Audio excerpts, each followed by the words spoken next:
Senhor, nosso Deus e nosso Pai, muito obrigado pela Tua presença neste lugar, pelo Teu Espírito Santo que paira sobre esta casa. Obrigado, Deus, por essa presença. Obrigado porque aqui a gente tem liberdade para orar. Obrigado, Deus, porque esse é um ambiente de cura. Este é um ambiente de libertação. Este é um ambiente de salvação. Pai, mais uma vez te pedimos, repreenda o homem forte, destrua as obras de Satanás e toda a intenção do maligno contra a nossa vida, contra a nossa casa, a nossa família, que bata em retirada em nome de Jesus. Que o Senhor tenha trâmite livre no meio de nós. Que a Tua palavra tenha trâmite livre no meio de nós. Que o Teu Espírito Santo tenha o acesso ao coração de cada um que aqui está nesta noite. Que o Senhor fale ao nosso coração. E que o Senhor encha a nossa vida. Que o Senhor encha a nossa vida. Que todos que vieram aqui hoje para celebrar a Tua presença, e aqueles que estão acompanhando esta transmissão em casa, sejam cheios, sejam cheios, sejam cheios do Espírito Santo. E que nesta noite haja salvação, haja reconciliação, haja cura e libertação para a Tua glória.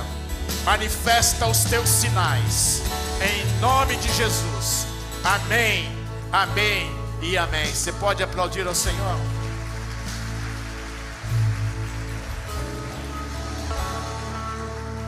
Ainda em pé, eu quero ler com você Mateus capítulo de número 3, versículo de 1 a 17, que diz o seguinte: naqueles dias surgiu João Batista, pregando no deserto da Judeia, e ele dizia: arrependam-se, porque o reino dos céus está próximo. Este é aquele que foi anunciado pelo profeta Isaías: voz do que clama no deserto, prepare o caminho para o Senhor, façam veredas retas para ele. As roupas de João eram feitas de pelos de camelo, e ele usava um cinto de couro na cintura. O seu alimento era de gafanhoto e mel silvestre. A ele vinha gente de Jerusalém, vinha gente da Judeia e de toda a região ao redor do Jordão. Eles vinham confessando os seus pecados e eram batizados por ele no Rio Jordão. Quando viu que muitos dos fariseus e saduceus vinham para onde ele estava batizando, ele lhes disse: raça de víboras, quem lhes deu a ideia de fugir da ira que se aproxima? Deem frutos que mostrem o arrependimento. Não pensem que vocês podem dizer a si mesmos: Abraão é nosso pai, pois eu lhes digo que destas pedras Deus pode fazer surgir filhos a Abraão. O machado já está posto à raiz das árvores, e toda árvore que não der bom fruto será cortada e lançada ao fogo. Eu os batizo com água para o arrependimento, mas depois de mim vem alguém que é mais poderoso do que eu, tanto que eu não sou digno nem de levar as suas sandálias. Ele, Jesus, os batizará com o Espírito Santo e com fogo. Ele traz a pá em sua eira, ele traz a pá em sua mão e limpará a sua eira, juntando o seu trigo no celeiro, mas ele queimará a palha com fogo que nunca se apaga. Então Jesus veio da Galileia ao Jordão para ser batizado por João. João, porém, tentou impedi-lo, dizendo: eu é que preciso ser batizado por ti, e tu vens a mim? Respondeu Jesus: deixe assim por enquanto, porque convém que façamos assim para cumprir toda a justiça. E João concordou. E assim que Jesus foi batizado, saiu da água, e naquele momento os céus se abriram, e ele viu o Espírito de Deus descendo como uma pomba e pousando sobre ele. E então uma voz do céu disse: este é meu filho amado, em quem eu me agrado. Diga amém. Diga assim: Senhor Deus, fala comigo pela tua palavra.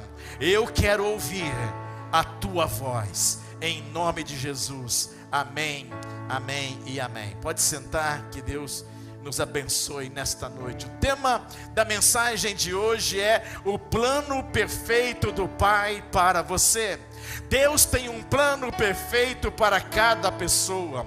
Deus, desde a antiguidade, o propósito dele tem sido o de trazer o ser humano de volta para ele mesmo. Deus sempre quis resgatar as pessoas. Deus sempre quis tirar as pessoas de um ambiente errado para o ambiente dele. Deus sempre quis tirar as pessoas das garras do inimigo para a presença dele. Deus sempre quis tirar alguém que estava com sua vida destinada ao inferno, pessoas que estavam com a sua vida caminhando para o lago de enxofre, pessoas que estavam vivendo sob a ira de Deus. Deus sempre quis trazer essas pessoas de volta para ele mesmo. Deus não tem prazer na morte de uma pessoa ímpia. Deus não tem prazer na morte de uma pessoa incrédula. Deus não fica feliz porque uma pessoa que não é crente desceu para a sepultura. Não, Deus não fica feliz com as coisas ruins que acontecem para as pessoas. O propósito de Deus, o plano de Deus é de resgatar as pessoas para ele mesmo. Então Deus quer trazer de volta as pessoas para ele mesmo. A Bíblia diz aqui no texto de Mateus que naqueles dias João Batista apareceu no deserto pregando a palavra de Deus, pregando uma mensagem de Deus, pregando um ensino de Deus, pregando uma revelação, uma profecia de Deus para as pessoas. É interessante a gente descobrir o cenário daqueles dias. Naqueles dias, o sacerdócio estava corrompido.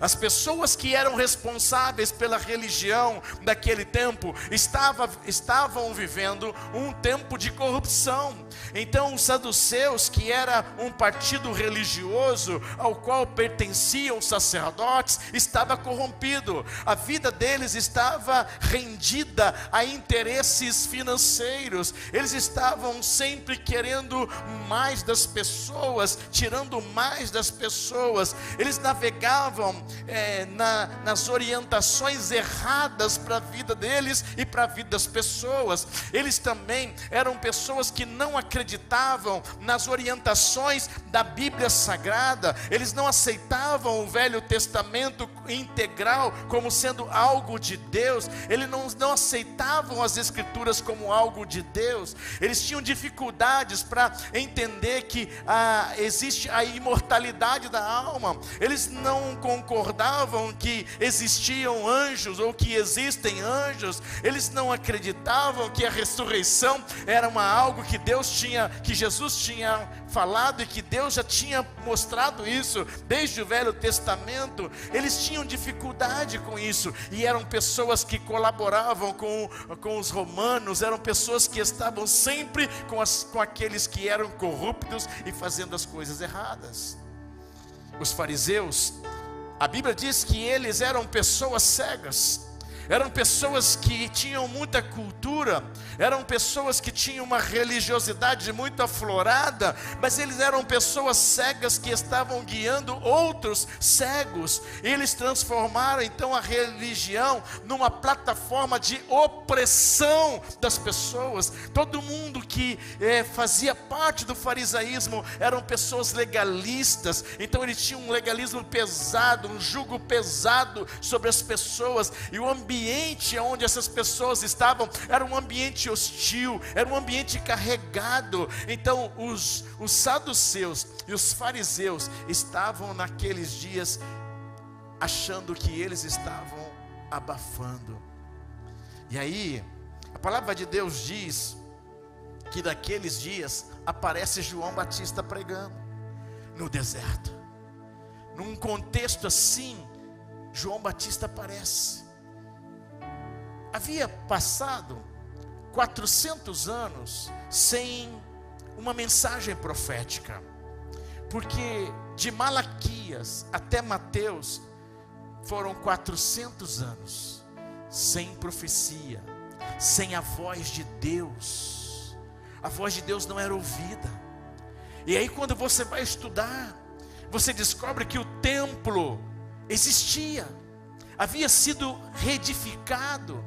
Então as pessoas iam para o templo e levavam os seus sacrifícios, iam para o templo e levavam as suas ofertas. As pessoas iam para o templo e elas faziam as suas festas, elas celebravam, mas a palavra de Deus não era ouvida, a palavra de Deus não era aceita, a palavra de Deus não acontecia, porque havia uma sequidão espiritual no coração daquelas pessoas. Elas estavam tão apáticas, elas estavam tão céticas, tão incrédulas, tão religiosas, que elas achavam que o ir ao templo era o suficiente. Elas estavam vivendo sem relacionamento com Deus. A liderança política do tempo era uma liderança corrompida, era uma liderança que estava rendida ao pecado. Então o pecado graçava a nação toda, era uma podridão total. E a religião estava sendo atacada pelo pecado, ou a religiosidade das pessoas estava sendo atacada pelo pecado do lado de fora. Então o que estava acontecendo do lado de fora estava influenciando as pessoas do lado de dentro. Então a religião, a fé das pessoas estava sendo afetada. E aí, nesse tempo de silêncio, nesse tempo de frieza e de indiferença, aparece João Batista pregando no deserto. Aparece João Batista lá. Mas a palavra de Deus diz, em Malaquias capítulo 4, versículos 5 e 6, que Deus falou assim: eu vou enviar Elias, eu vou enviar o profeta Elias, eu vou enviar o profeta Elias antes do grande dia, do grande e terrível dia do Senhor.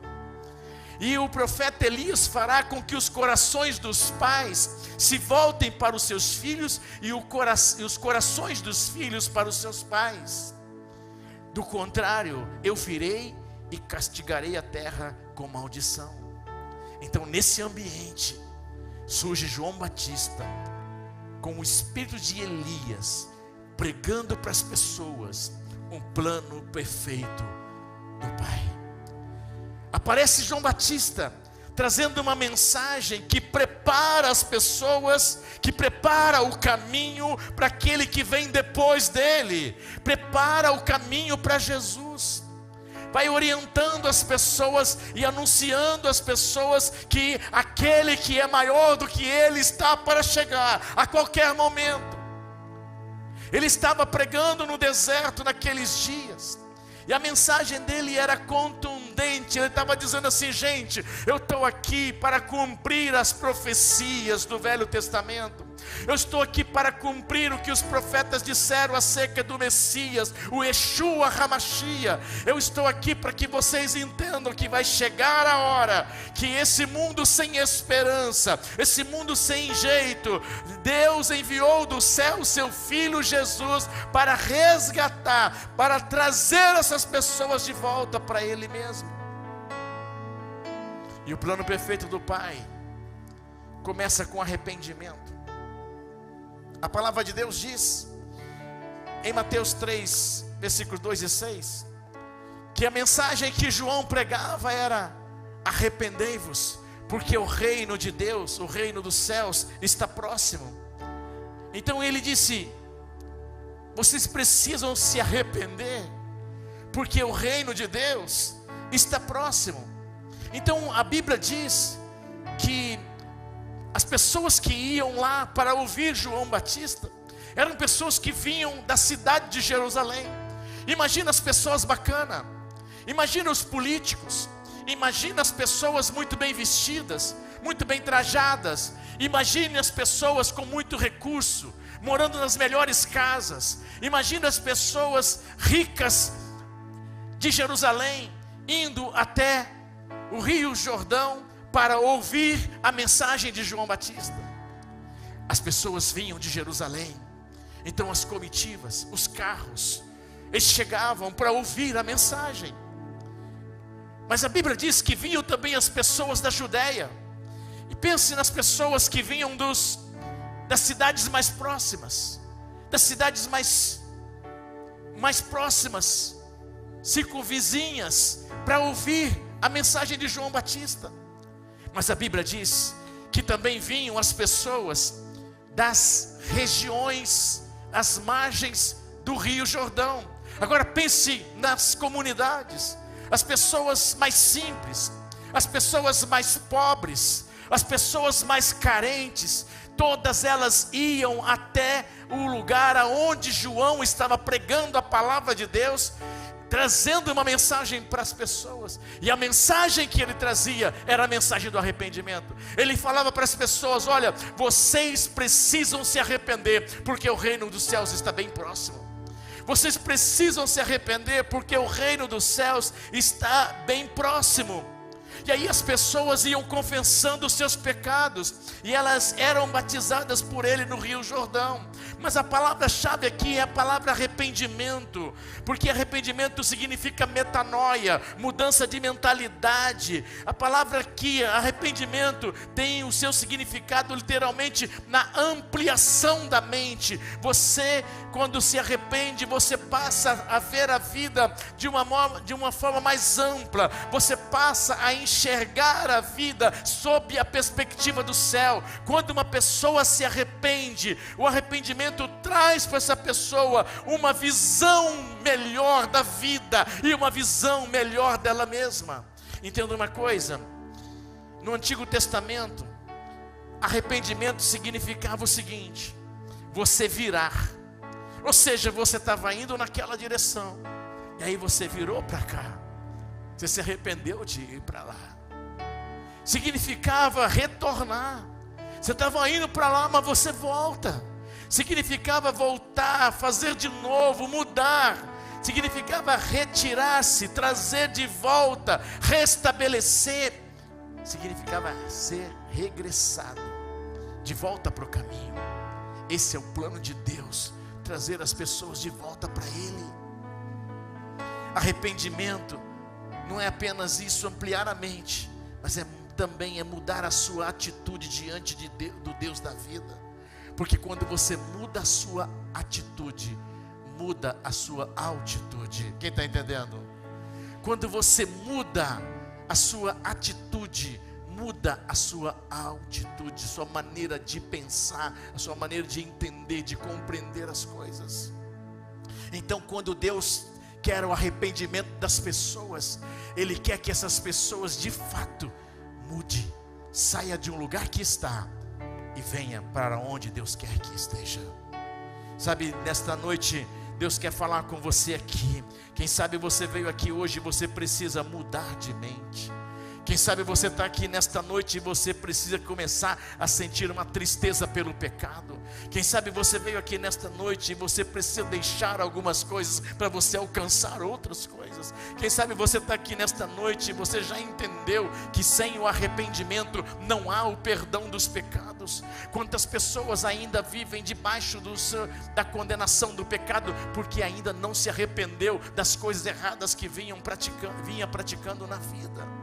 Nesta noite Deus te trouxe aqui para você entender que o machado está posto à raiz. Deus quer cortar isso agora. Deus quer que você mostre fruto, dê frutos de arrependimento, porque o propósito de Deus é restaurar você, trazer você de volta para um relacionamento com o Pai. E não há nenhuma coisa que você possa fazer para você dizer assim que Deus vai te amar mais, e também não há nada que você possa fazer para dizer que Deus vai te amar menos. Não, Deus vai te amar do jeito que você é e como você está, porque você não é o seu pecado, você não é o seu erro, você não é as falhas que você cometeu. Não, você é uma pessoa e Deus quer alcançar você. Jesus veio ao mundo para morrer no seu lugar e para salvar você, porque o propósito de Deus é restaurar você para Ele mesmo. Quem está entendendo, diga amém. Então Deus quer que você entenda uma coisa, que só Só Jesus pode levar você ao céu. Só Jesus pode fazer com que você chegue à eternidade. Ele disse em João 14,6, ele disse: eu sou o caminho, a verdade e a vida. Ninguém vem ao Pai a não ser por mim. Ninguém vem ao Pai a não ser por mim. O pecado sempre vai atrair a ira de Deus, porque o pecado ofende a santidade de Deus. Você não foi projetado para o pecado. Você não foi planejado para o pecado. No plano perfeito do Pai, você era a pessoa mais linda, a pessoa mais maravilhosa. No plano perfeito do Pai, não tinha o pecado na sua vida. Mas infelizmente, o pecado foi destruindo a gente aos poucos. No plano perfeito do Pai, você foi projetada para viver em santidade. John Stott disse o seguinte: quem não entende a necessidade da cruz, não entende a gravidade do pecado. A maior prova da gravidade do pecado está na sentença que Jesus Cristo assumiu em nosso lugar. Ele morreu na cruz por nós. E a palavra de Deus diz em Filipenses, no capítulo 5, capítulo 2, versículos 5 a 8, que a atitude nossa deve ser semelhante à de Jesus. Que ele, embora sendo Deus, não considerou o ser igual a Deus. Era algo que ele devia pegar-se, mas ele esvaziou-se a si mesmo, vindo a ser servo e tornando-se semelhante aos homens, e sendo encontrado em forma humana, ele humilhou-se a si mesmo e foi obediente até a morte, e morte de cruz. Então, a nossa atitude precisa ser semelhante à atitude de Jesus. Jesus foi obediente ao Pai até o final. A desobediência vai revelar que o pecado é algo grave, porque o pecado tem juízo em si mesmo. Pecar é algo ruim. Pecar é algo ruim. Então tem uma medida de juízo que está na própria natureza do pecado, que é a morte.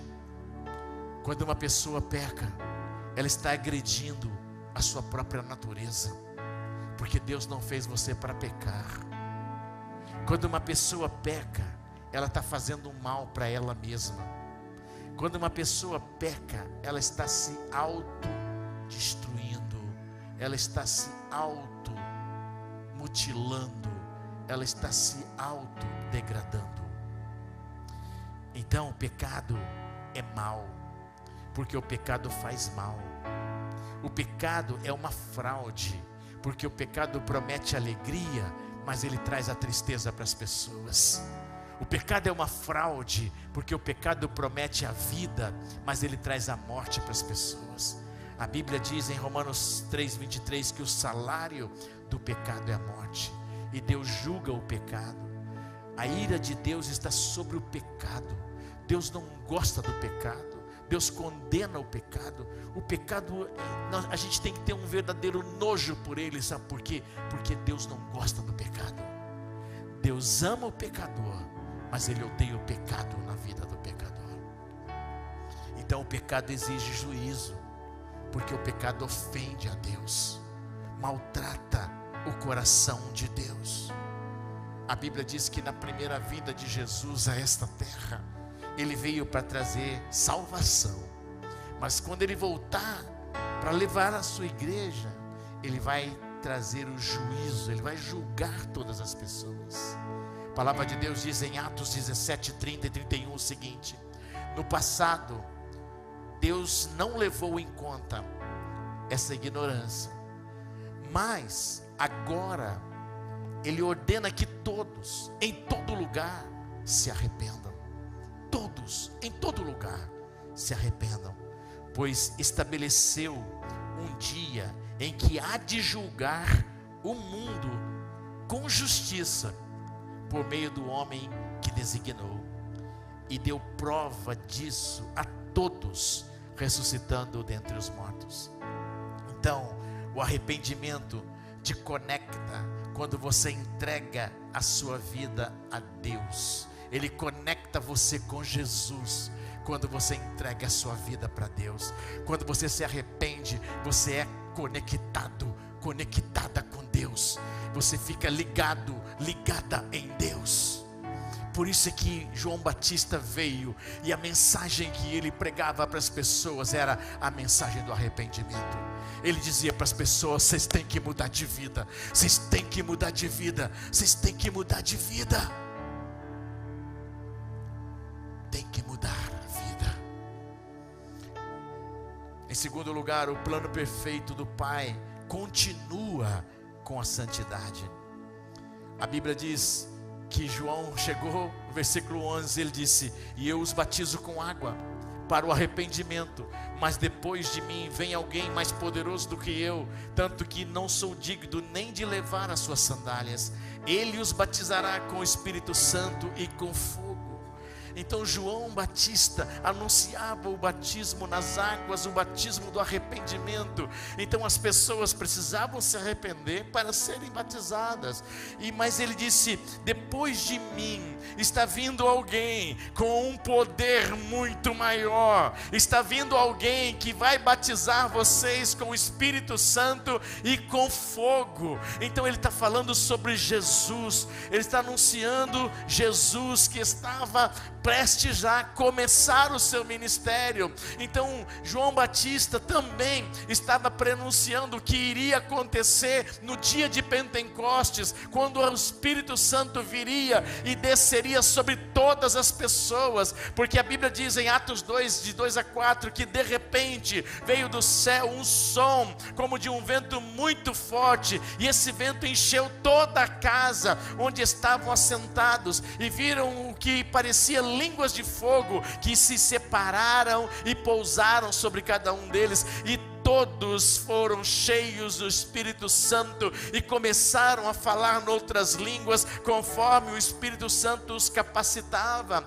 Então Jesus Cristo veio para habilitar a nossa vida, para a gente receber o Espírito Santo. Jesus veio para habilitar a gente, para levar a gente ao arrependimento, levar a gente à confissão dos pecados, para que o nosso coração ficasse limpo, ficasse puro e entrasse no caminho da santidade. E aí a nossa vida agora pode ser uma vida cheia do Espírito Santo, e aí a gente pode receber de Deus os dons espirituais, aí a gente pode falar para Deus em outras línguas, aí a gente pode ver os sinais e as maravilhas acontecendo, aí as coisas espirituais se tornam mais nítidas quando a santidade faz parte da nossa vida. Então João disse: olha, vocês precisam entender, está chegando alguém que vai batizar vocês com o Espírito Santo e com fogo. Vocês serão ativados,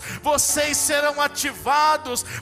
não serão mais as mesmas pessoas. O Espírito Santo, quando chegar, ele vai mudar radicalmente a vida de vocês. Não tem como vocês serem as mesmas pessoas quando vocês tiverem um encontro comigo e um encontro com o Espírito Santo. Então João Batista estava preparando o caminho e estava dizendo assim: gente, vai chegar aquele que vai tocar o coração de vocês, o coração arrependido de vocês, e vai encher vocês completamente com o Espírito dele. Então vocês serão diferentes. Quem está entendendo, diga amém.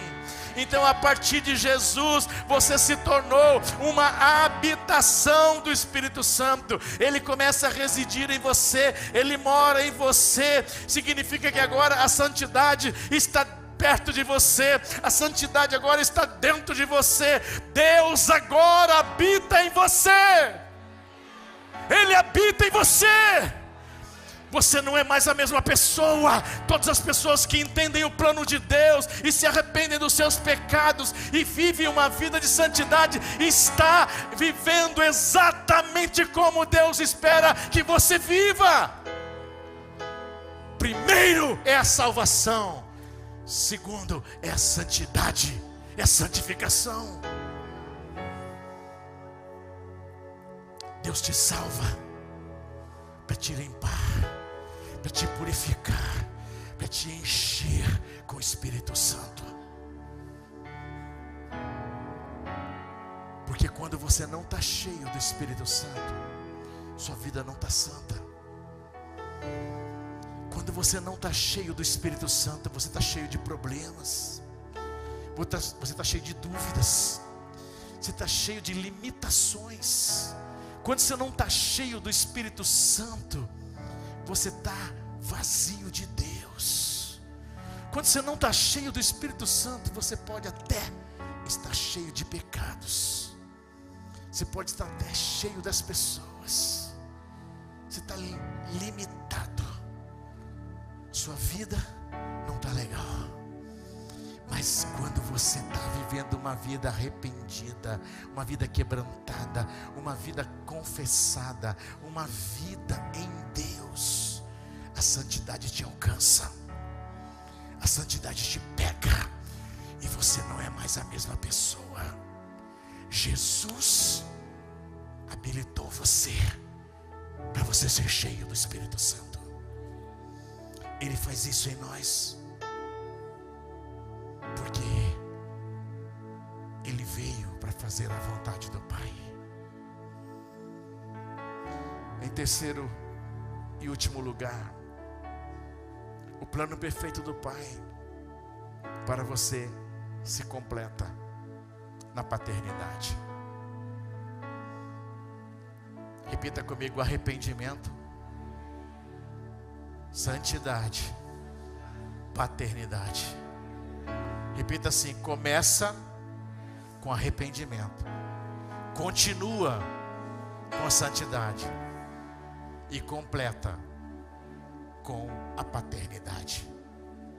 Amém?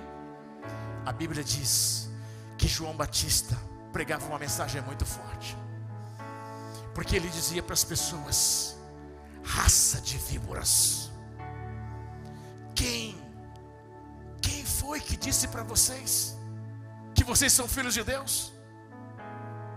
Quem foi que falou para vocês que vocês são filhos de Abraão? Deus pode suscitar dessas pedras aqui filhos de Abraão.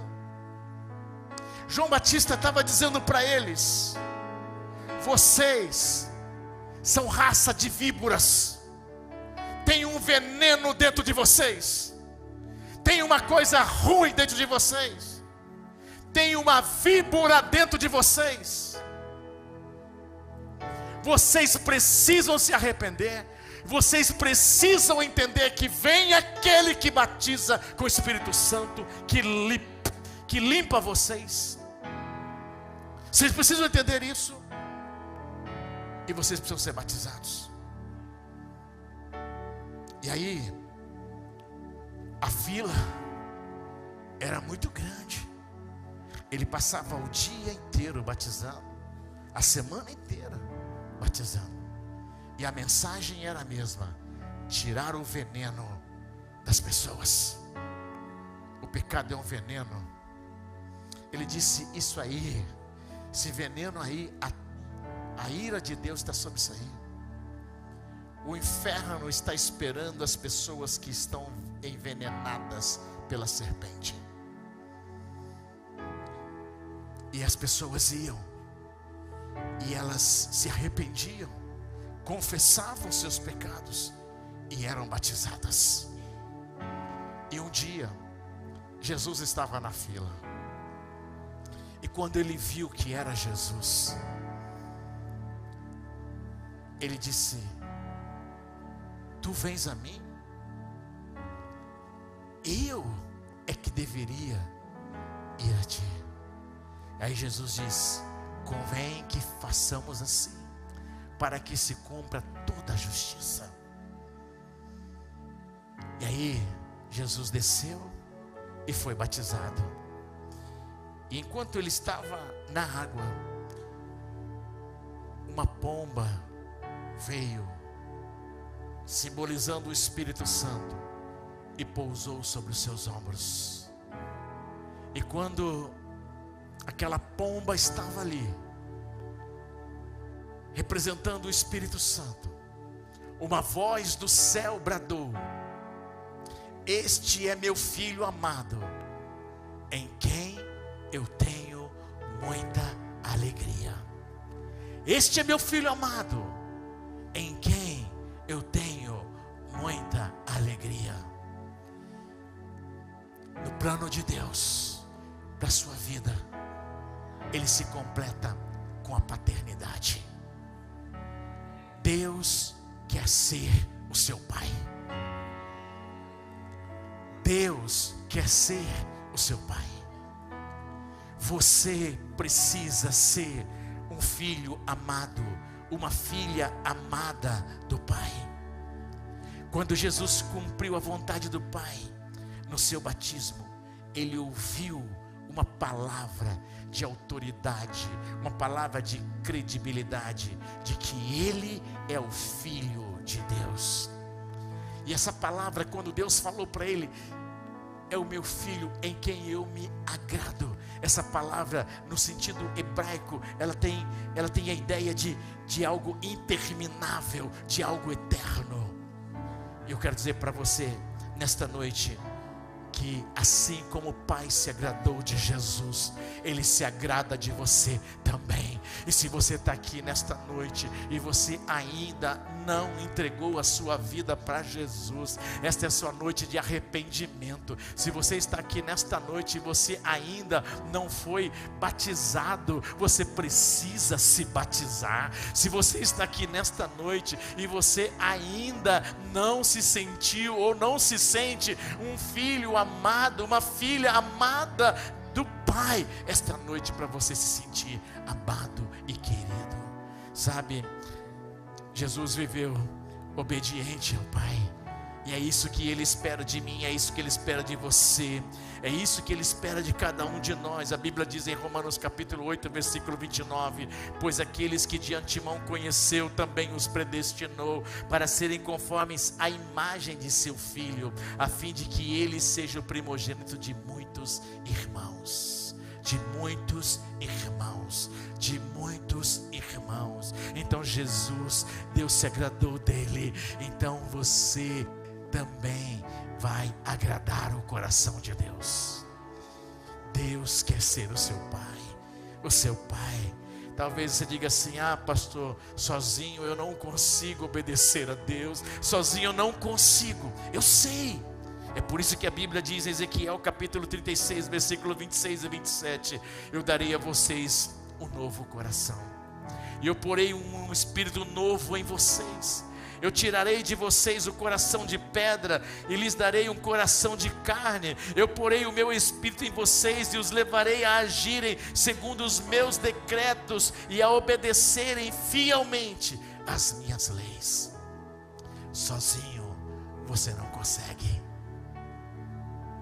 Mas quando você se arrepende, o Espírito Santo vem e ele te ajuda a viver em obediência a Deus.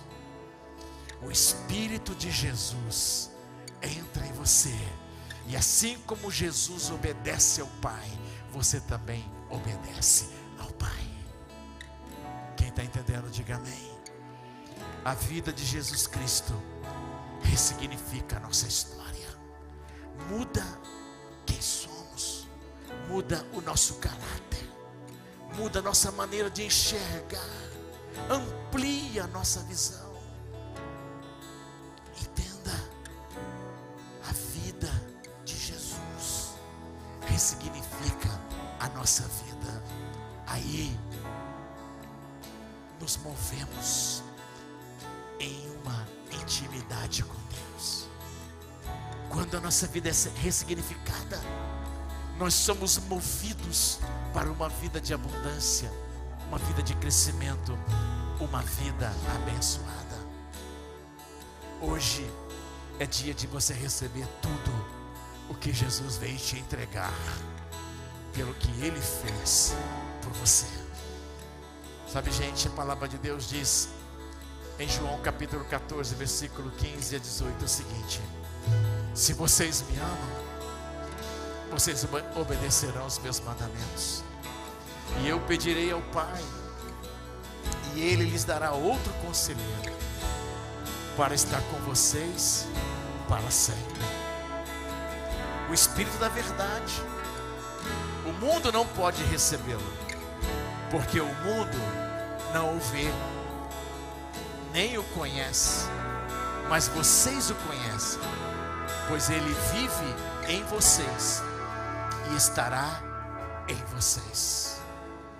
Deus não deixa ninguém órfão. Ele é o Pai de todos nós. Ele é o Deus que habita em nós. E o último texto que eu quero ler para você hoje aqui é 2 Coríntios capítulo 6, versículo 16 a 18, que diz assim: que acordo há entre o templo de Deus e os ídolos? Pois somos santuário do Deus vivo. Como Ele disse: eu habitarei com eles, e entre eles andarei. Eu serei o seu Deus, e eles serão o meu povo. Portanto, saiam do meio deles e se separem, diz o Senhor. Não toquem em coisas impuras, e aí eu os receberei, e lhes serei pai, e vocês serão meus filhos e as minhas filhas, diz o Senhor, o Todo-Poderoso. Vamos colocar em pé. Eu lhes serei pai, e vocês serão meus filhos, e vocês serão minhas filhas, diz o Senhor, o Todo-Poderoso. Eu queria cantar uma canção com você aqui, e depois eu quero fazer uma oração pela sua vida. Hoje nós estamos diante desse Pai, esse Pai bondoso, esse Pai amoroso. Enquanto nós cantamos essa canção, eu queria que você refletisse nessa música, e depois eu quero orar por você.